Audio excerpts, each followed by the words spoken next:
Para misal yang dirahmati Allah Subhanahu wa taala, tatkala mereka minta azab, maka Allah kabulkan permohonan mereka. Datanglah azab ya. Datanglah azab. Azab adalah apa azab yang Allah kirimkan? Angin. Angin tersebut pertama datang dalam bentuk seperti awan. Datang dalam bentuk seperti awan.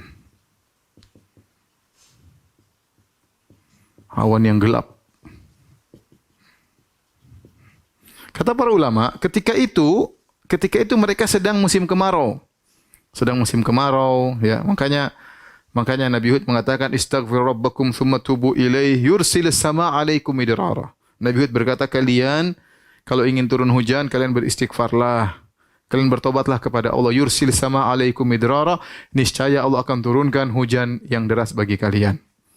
Nah, ketika mereka minta turun azab, maka Allah kirim azab angin tersebut. Tetapi pertama kali datang angin tersebut seperti awan yang mau hujan, ya. Falamma ra'awhu ya aridan mustaqbila awdiyatihim qalu hadza aridun mumtiruna. Ketika mereka melihat jadi datang angin, oh mereka bilang, "Oh ini mau hujan." Bukannya mereka takut dengan azab. Bahkan mereka menyangka, "Oh ini mau hujan, mau hujan." Hadza aridun mumtiruna, akan datang hujan menghujani kita di lembah-lembah kita. Kita sudah musim kekeringan. Kata Allah, bal huwa mastajaltum bih. Justru itu bukan hujan, justru itu adalah angin yang kalian minta azab untuk disegerakan. Rihun fiha adzabun alim. Kata Allah, situ ada angin yang isinya azab yang pedih. Tudammiru kulla syai'in bi amri rabbiha. Semua dihancurkan oleh angin tersebut atas perintah Allah Subhanahu wa taala. Fa asbahu la yura illa masakinuhum. Kemudian mereka semua tewas, ya. Tidak tersisa kecuali tempat tinggal mereka. Nah, Allah kirim angin. Ternyata angin azab, ya. Ternyata angin azab.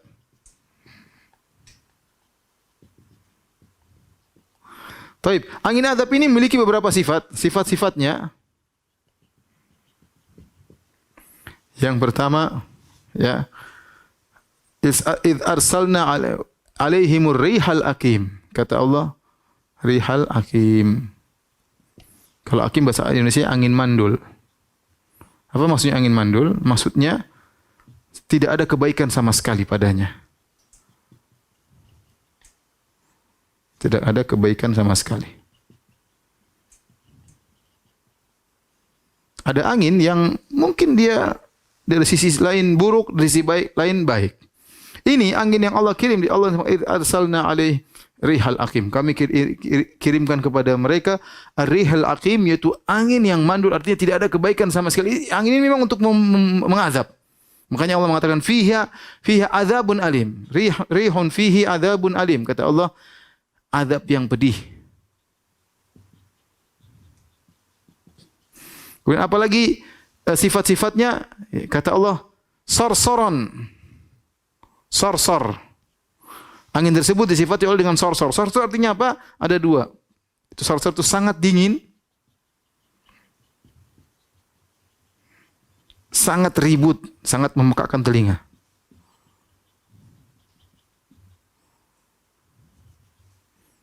Jadi angin angin tersebut bukan angin diam-diam, tapi angin yang berembus dengan suara yang dahsyat. Ya. Kemudian sangat dingin. Angin tersebut mendatangi mereka. Kemudian di antara sifatnya, kata Allah Subhanahu wa taala, tanzi'un nas. Baik, azan dulu, habis azan kita lanjutkan.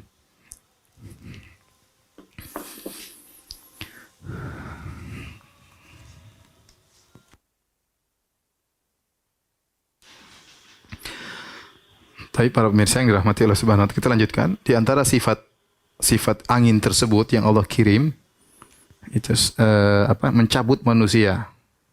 Dalam surat Al-Qamar kata Allah Subhanahu wa taala, tanzi'un nas, mencabut orang-orang. Maksudnya apa? Jadi ketika kaum Ad sadar bahwasanya angin tersebut ternyata angin yang azab, maka mereka pun kabur, mereka masuk dalam rumah, mereka sembunyi dalam istana-istana mereka, mereka masuk dalam goa-goa, mereka masuk dalam sumur-sumur.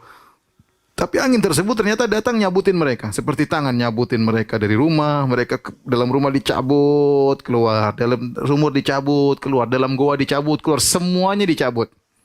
Ini sifat angin-angin tersebut. Ya. Nah, angin ini, apa yang dilakukan oleh angin yang sifatnya ini, ya, diangkatlah kaum Ad. Sakharaha alaihim sab'a layalin wa thamaniyata ayamin husuma.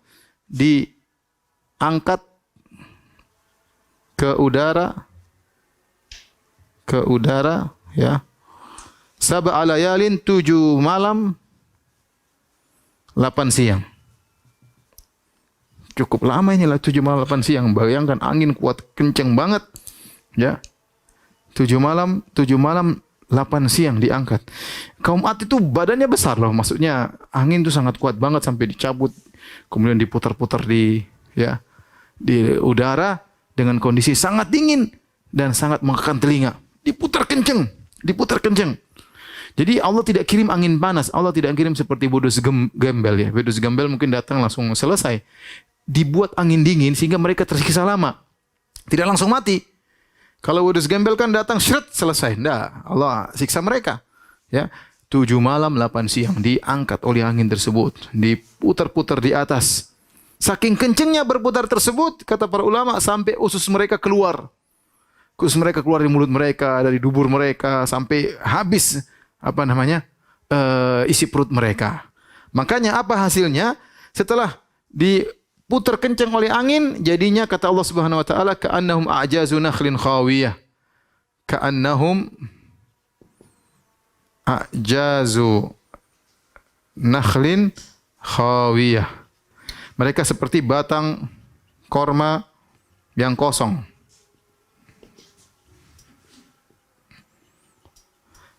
Dalam ayat yang lain, ajazu nakhlin munqair. Nakhlin munqair. Munqair. Sama, jadi korma yang kosong. Jadi kata para ulama, perut mereka digoncang sampai keluar isi perutnya, jadi tubuh mereka kosong, kemudian mereka jatuh setelah hari ke-8, jatuhlah mereka dari langit, dari udara, badan kosong, tertancaplah kepala mereka di tanah, seperti pohon korma. Tancap kepala mereka pecah, kemudian tertancap, itulah nasib mereka. Kata Allah, fahal taro lahum mim baqiyah. Apakah kau lihat ada sisa mereka? Enggak ada, semuanya tewas. Fa asbahu la yura illa masakinuhum. Jadilah mereka tidak terlihat lagi kecuali rumah-rumah mereka. Tadinya semua orang takut sama mereka. Tadinya semua orang ngeri sama mereka. Mereka ganggu orang, zalimi orang, badannya besar. Semua selesai. Ya. Kata Allah Subhanahu wa taala, ya. Alam tara kaifa fa'ala rabbuka bi'ad? Irama dzatil imad. Allati lam yukhlaq misluha fil bilad. Tidakkah kau lihat bagaimana apa yang Allah lakukan terhadap kaum Ad? Yang sombong, yang angkuh, selesai. Dalam sekejap, tadinya mereka terkenal luar biasa, orang semua dari kejauhan sudah kelihatan karena besarnya. Tiba-tiba kata Allah, fahal taro lahum min baqiyah. Fahal taro lahum min baqiyah. Apakah ada sisanya? Enggak ada, semua tewas. Fa asbahu la yura illa masakinuhum. Maka tidak ada sisa kecuali tempat tinggal mereka. Ini pelajaran sangat penting bagi kita. Bahwasanya kita kalau diberi kenikmatan oleh Allah bukan untuk disombongkan. Ya, karena kesombongan adalah dosa besar, ya. Dosa besar. Kata Nabi sallallahu alaihi wasallam, la yadkhul jannata man kana fi qalbihi mithqalu dzarratin min kibar. Perhatikan ini. Tidak masuk surga seorang dalam hatinya ada kesombongan meskipun sebesar zarah. Zarah itu kecil, ringan. Kalau ada kesombongan dalam hati kita, ini repot kita masuk surga, ya. Karena sombong ini yang boleh sombong cuma Allah Subhanahu wa taala, karena yang memiliki segalanya. Ya, kata Allah Subhanahu wa taala, al-izaru, ya, kibriyai, al-kibriyau izari wal azamatu al-kibriyau, al-kibriyau ridai wal azamatu izari faman naza'ani fi wahidin minhuma qadhabtuhu fin nar. Kata Allah Subhanahu wa taala, keagungan adalah sarungku, kesombongan adalah selendangku. Barang siapa ingin menyaingiku dalam salah satu dari keduanya, aku lemparkan di neraka jahanam. Karena yang berhak sombong cuma Allah. Yang punya segala sesuatu adalah Allah. Kita ini punya apa? Kita cuma titipan. Kepintaran dititipin oleh Allah. Jasad yang sehat titipan dari Allah, ya. Apalagi anak yang banyak titipan dari Allah, harta titipan dari Allah, semuanya akan diminta pertanggungjawaban. Maka kalau kita diberi kelebihan bukan untuk kita sombongkan, tapi untuk kita syukuri kepada Allah Subhanahu wa taala. Hati-hati, kesombongan itu sebabnya banyak, hati-hati. Kesombongan itu sebabnya banyak. Ini sombong kenapa? Karena badannya besar, ya, kuat, sama punya bangunan megah. Ya. Sombong banyak, ada sombong karena ilmu, karena punya ilmu yang tinggi, karena sombong karena dia orang yang karena darahnya, saya keturunan darah biru, sombong karena rumahnya, sombong karena mobilnya, sombong karena HP-nya, ya ada orang sombong karena apa? HP-nya, sombong karena tasnya, sombong karena kecantikannya, sombong karena ketampanannya, sombong karena badannya yang besar, jalan-jalan kemana-mana pakai kaos ketat supaya orang lihat semua badannya besar. Banyak orang sombong. Allah tidak suka dengan kesombongan. Dalam hadis kata Nabi SAW, "Bainama rajulun yatabakhtaru." Ya. Ada seorang yamshi fi burdaihi. Ada seorang sombong, dia sedang berjalan dengan kesombongan, sedang pakai dua bajunya yang indah. Sombong dengan dua bajunya. Idh khasafallahu bihil arda, tiba-tiba Allah benamkan dia dalam bumi. Wa huwa yatajaljalu fiha ila yaumil qiyam, maka dia digoyangkan dalam bumi sampai hari kiamat. Sombongnya karena apa? Sombongnya karena baju doang. Apalagi kalau sombong karena yang lain, hati-hati. Ada orang sombong karena kecerdasannya, karena IQ-nya tinggi, karena penemuannya, karena ininya, karena dakwahnya, karena ilmunya, karena gurunya. Tidak usahlah kita sombong. Semuanya adalah titipan dari Allah Subhanahu wa taala. Justru seorang diberi kelebihan, dia semakin berat pertanggungjawabannya. Karena kalau orang diberi kelebihan berarti syukurnya harus lebih daripada yang lainnya. Maka ini pelajaran bagi kita dari kisah kaum Ad. Jangan sampai kita sombong karena apapun. Kita ini makhluk yang lemah, ya. Zaman sekarang Allah kasih corona, kita semua sudah bingung. Allah kasih corona kita nggak bisa apa-apa. Apa yang kita sombongkan? Siapa yang mau sombong sekarang? Kasih corona nggak ada yang sombong, ya. Padahal barang kecil nggak kelihatan, ya. Nanometer nggak kelihatan, ya. Ya sama. Kaum Ad badannya gede, Allah kasih angin. Allah nggak kirim besi hantam mereka. Allah tidak kirim gunung. Allah kirim angin aja, angin. Angin tapi kenceng ngangkat mereka. Nggak bisa apa-apa. Baik, demikian saja para pemirsa yang dirahmati Allah Subhanahu wa taala.